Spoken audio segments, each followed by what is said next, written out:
Worldwide closers, listen, in today's video we're going to be going over objection handling, right? If you're a new rep or an existing sales rep, you got some experience, you probably still struggle with objections. I put together a training where we go over objection handling. It's about 21 minutes, right? So make sure like you carve out some time to actually digest what it is that I'm getting ready to give you. And I hope it's helpful, right? I know a lot of us deal with maybe the spousal objection, time, money. Money is my favorite. Money is the easiest objection, by the way, right? But also in my framework, I actually show you how to preempt these objections from even happening. But just in case you do fall into these objections and they come about, like this objection handling doc that I put together for you in this training, like get rid of objections. All right. But mostly inside my framework where I'll show you how to preempt these objections, the main one you'll probably run across is it's either too expensive or it's just like it's a lot of money. And again, man, money is, in my opinion, the easiest objection. So I hope this helps. Listen, if you're a sales rep already, you got experience and you're looking for an offer, click the link in the description and I'll get you right. And then I'll also put together a objection handling doc that you can actually download. It's yours, free. No ads, no gimmicks, no private upsells or none of that. And you can get access to that in the description. Y'all tap in. Do a real quick, compact, and brief objection handling masterclass real quick, right? I feel like, one of the hardest things for individuals to kind of grasp, and that's a limiting belief. It's not really hard. You should look at objective handling as a dance, okay? Objection handling it could be tricky for some people, but like after you get the reps in and after you get it over and over again, like it becomes like something fun to do. And that's how I want you to look at it. All right. Realistically, you only get the price objection. I need to think about it objection, a spouse objection. I need to pray 24 hours. Like you rarely hear that. But mainly it's to think about it, the partner and the price. Okay. And the way that I teach, and if you don't know, I teach Socratic selling. All right. So we're asking a certain set of questions to get those objections out of the way so they don't come up in the end. That's the way that I teach. Okay. So, and it's called preempting objections. I'm sure you've heard it before. In the discovery process, I teach you from my framework how to ask the right question to get those objections out of the way. Right. So rarely do you hear spouse, and often you might hear you need to think about it. But I'm going to show you how you effectively handle that objection to get the real objection. And majority of the time it's the price. Okay. And the price is the easiest objection to handle. All right. Say it with me. Price is the easiest objection to handle. All right. Now you have two sets of objections, right? You have fear-based objection, and then you have the logistical side of objection. All right. And you will also be able to get this Google sheet. All right. Now I created an objection web just to kind of break it down for you. And there is a script with this that you can kind of memorize. Well, I hope you would memorize it, but after a while, like you don't want to copy it like verbatim, but this is just to equip you with the tools so you have it when an objection comes up. All right. Again, most of the time it's just the price. All right. Now, fear-based, of course, fear-based is on a deeper level when you'll know, like if you know how to read people, you know how to listen to people, you know that what's a logistical answer and then what's a fear-based response that they're giving you. And like when you're asking them like what the challenges were during the discovery process, like if procrastination was one or lack of belief in oneself, then you know, like if they give you an objection at the end or they're skeptical, which they said in the end, it's more so they're telling you I need to think about it because maybe they still don't believe in themselves. Maybe they're still, don't want to move forward because of they got burnt the last time. So I'm gonna show you how to handle fear-based objection. All right. But fear is natural, right? It's all a part of human nature. And that will directly affect decision making. We all get scared of something. But downplaying or belittling that fear will more than likely lead you to lose that sale. All right. So when you can see it, right, don't belittle them. Always acknowledge them when they're giving you an objection. Always acknowledge, hey, I just need to think about it. I absolutely understand. When it comes to making a decision like this, sometimes we just need to think about it. Right. So always acknowledge Do not belittle them like, oh, well, what is it that you need to think about? Like, you can't ask that, but I would not ask that. I would not encourage you to ask that after they say, hey, I just need to think about it. You really want to validate it. You really want to say, okay, understood. Okay, acknowledge it. You must allow the lead to come to the right conclusions themselves through a series of strategic questions, reframes, and stories. Stories is analogies. Now, giving stories and analogies and metaphors, like that's on a whole nother level. But I do dive deep into that and inside my mentorship. So if you want that, there will be a link attached to be able to book with me and to see how I can help you. But I definitely dive deep into stories and analogies. If you have my social media, you've been able to see like I do live calls and I post them on my social media of my closes, and I've used analogies there. So you can actually use some of the analogies if you don't want to work one-on-one. But moving forward, logistical objections, and y'all bear with me. I didn't even get no sleep today. I've been up and down the road. Coming from Palm Beach, I live in Tampa. I've been to Palm Beach all week this week. Like my kids live down there, so like, man, I'm running on fumes, right? So if I can't get a full sentence out, don't come for me. All right. Logistical objections. Now, this type of objection involves the movement of money. Most sales reps handle this type of objection badly because no one taught them how to identify and handle them like fear-based objections. Logistical is, I just need to move some money around from this account to this account, right? If they say, damn, the price is, just a little bit too high right now, I got to, move some things around. That's a logistical answer, right? That's not a fear-based answer. You have to find out what's really right, because realistically, bro, like it only takes 2 seconds to transfer money to an account. So what's really the objection here? You understand what I'm saying? So, but that's a logistical answer. Okay, that's the first answer that comes to their mind, right? Yeah, I just need to talk to my husband, right? Talk to my spouse, right? Because they're trying to put that on to someone else, right? Instead of telling you straight up, like, hey, right now is not the time, or I don't see the value, or I don't see the value that outweighs what I'm getting ready to pay. All right, so let's talk about it. Right, money objection. This is either an absence of value, ROI, or just pure funds issue. All right, knowing this money is one thing, but on the fear-based side, they can honestly be scared to move forward, but you must be able to identify which one it is, logical or fear-based, and then you get to the bottom of this by asking the right questions. All right. So typically, again, on my calls, I would get the price is too high, money objection. All right. Validate it. Totally understand, that, $10,000 is a lot of money. Okay. Now, if you didn't have outside of, if you did have the money, do you see that this would be the answer for you? Yes. Why is that? Let them explain, because they're explaining it to themselves why they see the value in this, and make sure that the money objection is just the only thing, right? And how you do that is after they say, yes, if I had the money, this would be the answer for me. Okay. And they explain why. Then you ask them, if, we could craft out an investment plan that'll suit you, would you see yourself giving this thing a try today? Yes. And then go over a payment plan with them. Okay. And then ask them, like, is the price the only thing standing in between the way of you giving this thing a try? Is the price the only thing standing in the way of you giving this thing a try? And I just realized, like, it's confusing what I said. All right. I said backwards. Okay. So after they tell you that that price is a lot, if you did have the money, could you see this being the answer for you? Yes. Why?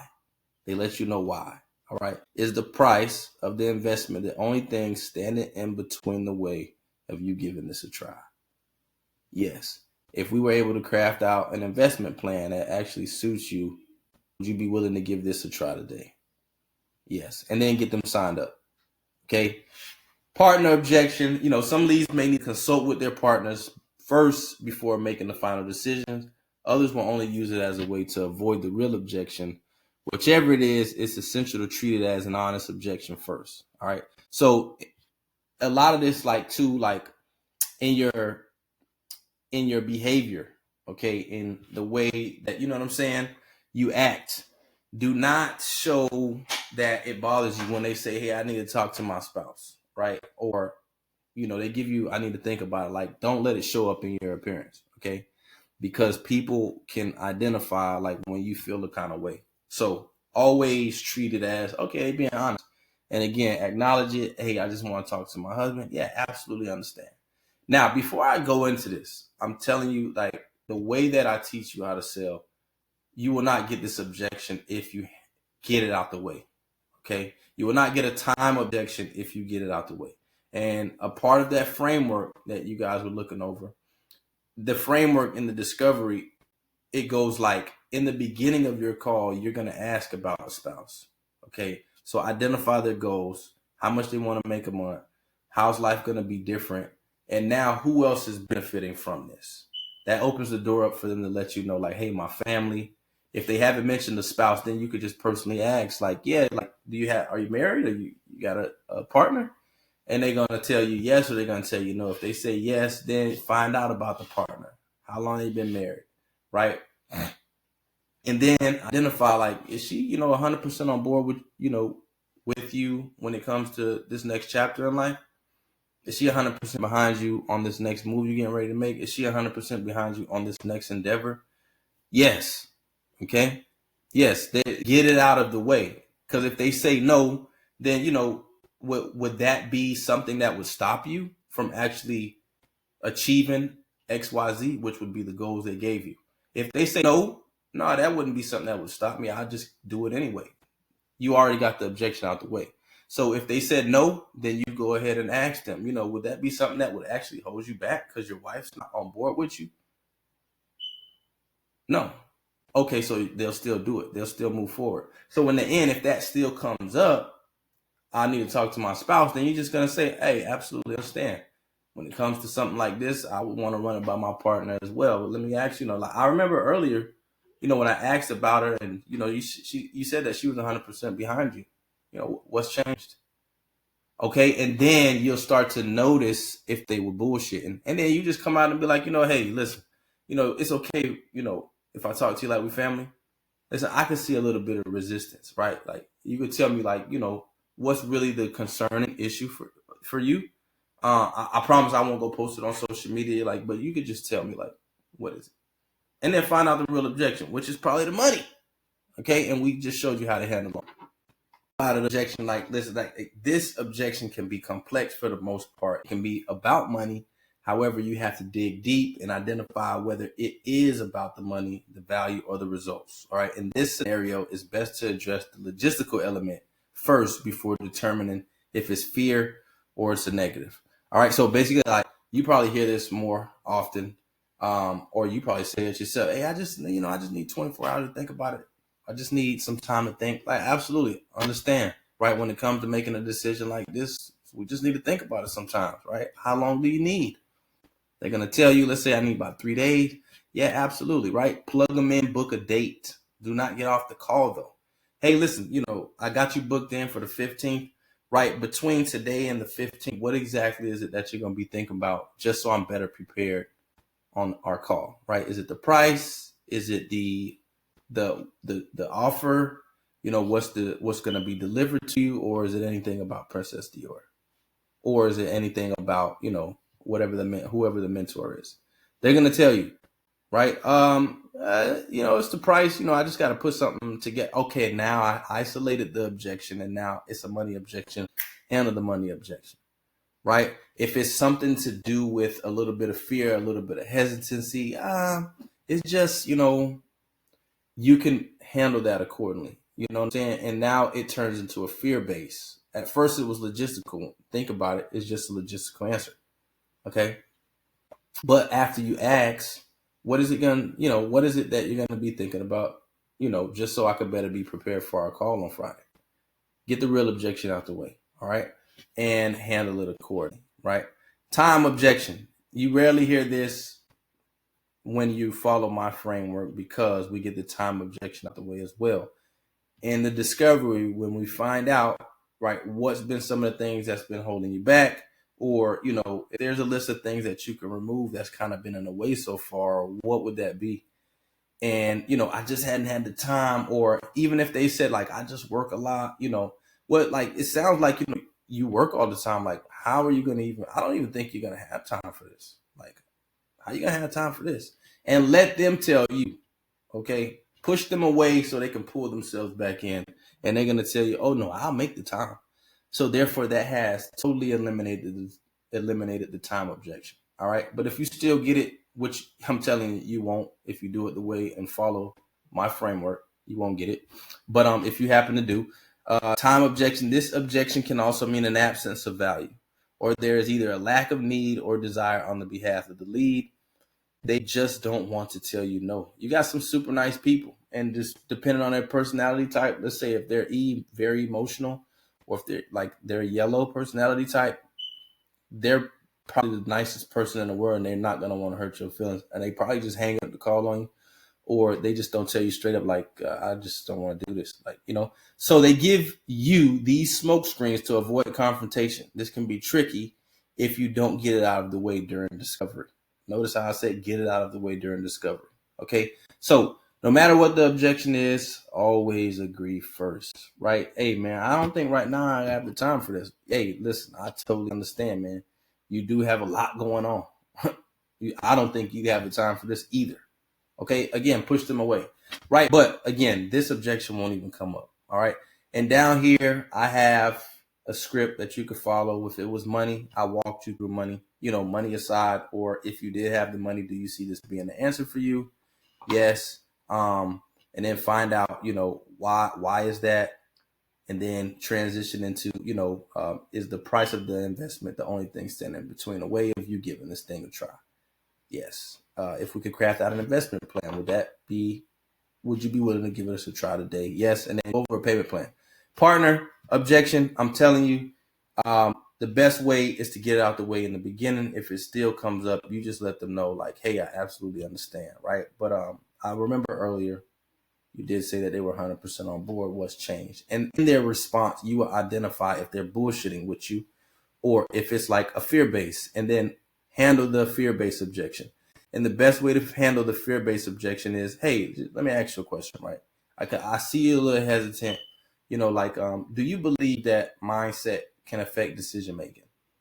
Yes, right. And are you 100% okay on where you're at with XYZ? They're going to say no, right? Okay, and are you okay with allowing this current decision-making process dictate your life and results moving forward? No. Why not? Woo, woo, woo, woo. And you're going to say, well, what is it that you feel like you need to do to put yourself in the best possible position to achieve XYZ? They're going to say, I need to get started, right? And then you're going to say, well, you ready to give this thing a try? And then that's the soft close you're going to attempt, okay? But hey, if it absolutely happens to where they need to run it by the spouse, and hey, just ask them, is this a permission thing, or is it more of a, just out of respect? I just want to run it by them out of respect. Okay, absolutely. And if they were here and they were on the call, and they seen the value and they wanted you to move forward, would you move forward? Do you see this being the answer for you? Yes. Why is that? Okay, boom. And then just hypothetically, if they wasn't on board when you brought it to them, are you gonna just give up on it and put this thing off? No, they're probably gonna say no. No, I'm gonna start regardless, and then just say, well, why not just give this thing a try now, right? And then they give you some more resistance and say, no, I just want to talk to them. Maybe they really just want to talk to them. At that point, what you want to do is coach them on how to present it to their spouse, right? Problems first, okay? Not, hey, honey, I'm going to invest 10 grand I'm thinking about investing 10 grand in XYZ. What you think about that? They have no context. So I walk the lead through this whole process if it happens to happen, if it happens to come up. Okay, or I'll give them a scenario. Hey, which scenario would you be leaning more towards, right? If, let's say this, brought it to my husband or I brought it to my spouse and I say, hey, honey, I just invested 10 grand in, remember I told you about these problems I was having? XYZ, right? I just invested 10 grand and I already made $5,000, right? Would you like that scenario? Or, hey babe, I'm thinking about investing 10 grand. I was on this call today. There's a girl online, Princess Dior, that offers coaching in XYZ field, right? What's your thoughts on it? What you think I should do?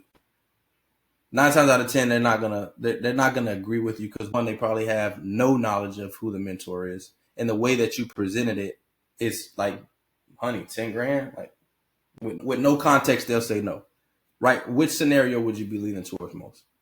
Would you lean towards most? I'd lean towards most on the first one, which would be, hey, honey, I just, remember these problems I was telling you about I had? I invested 10 grand. I just made my first 5K. Okay. And then if they lean towards one, soft close, right? So, let's get this thing to try today. Okay. Now, everything that I just said is here. I put it down here for you in script format. All right. And I walked you through the think about it already. Okay. The think about it was the same as, acknowledging first, book them on a date, then ask them between this time and this time, what will you be thinking about, just so I could better understand you? Was it the price? Was it the offering and the service? Or was it, about the mentor himself or herself, right? Some questions that you may have. Oh, no, it's all fine. I just, I have to move some stuff around. The price is a little high. I got the real objection. It's money. Okay. Or it's a little bit of, I just, honestly, I don't really think I could do this. Like, now it's a fear base, handle the fear base. I put the fear base also in here. Okay. The fear base of the script on what to say, which would be, like I told you, do you think that mindset can affect decision making? That portion, I can't even get my words out today. Okay. And that is how you handle that. I just want to do this real quick little short masterclass on handling objections. Okay. Again, I go very deep into psychology, very deep into the influence, the leadership trait that you need to have on these calls to display authority with, the prospect. Okay. And that's with one-on-one mentorship. If you are interested in that, you definitely can reach out to me because I go way more in depth than this right here is just scratching the surface. I just wanted to help you out with some different objection handling strategies that's worked for me. Has helped me close over 2.2 million for online businesses, coaches, and consultants. Okay. And now I want to teach you. All right. So tap in with me. I hope it's helpful.